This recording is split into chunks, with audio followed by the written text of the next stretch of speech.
G'day, Matt Hunt here, lead pastor of CrossLife.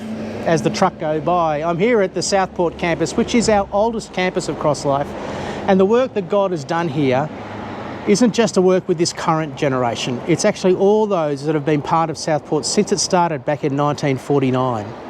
Make no mistake, church history is important. It's been said that we stand on the shoulders of giants, those that have gone before us that may have passed away, but their influence and their impact remains. It's certainly the case for secular history. Do you know we still live under the impact of World War I over 100 years ago?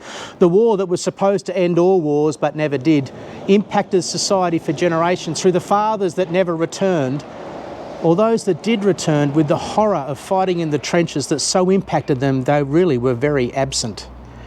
It's the same with church history. Not only is our theology informed by church history, our understanding of how to follow Jesus is also informed by church history. We're influenced positively and negatively by those who've gone before us for 2,000 years. We read their biographies, we listen to podcasts about them, we quote them in our conversations, we read their commentaries. Every follower of Jesus benefits from looking at church history.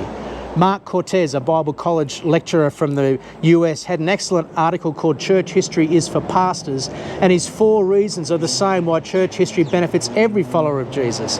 Firstly, church history is critical because it is about a living experience of following Jesus, which is foundational to what a life of faith is.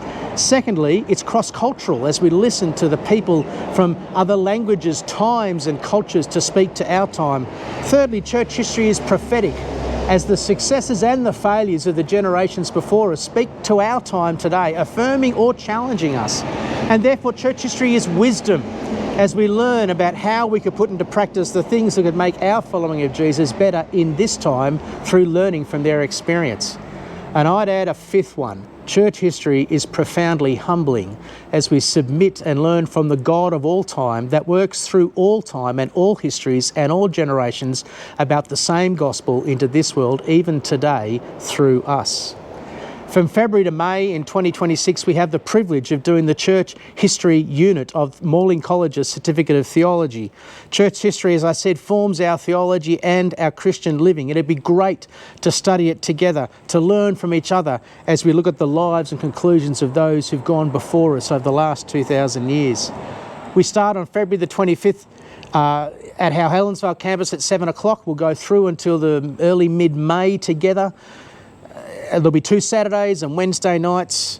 The costs and the other details are in the link that has come with this video. I would strongly encourage as many of us as possible here at CrossLife to do this unit individually or with a friend or even with a life group together. It's worth the investment, let me tell you. If you have any other comments or questions, you can email me on matt.hunt@crosslife.org.au. But I'd love to be a part as we learn from the God of all history of how we can learn from what He's done in the past to better follow Him today. God bless.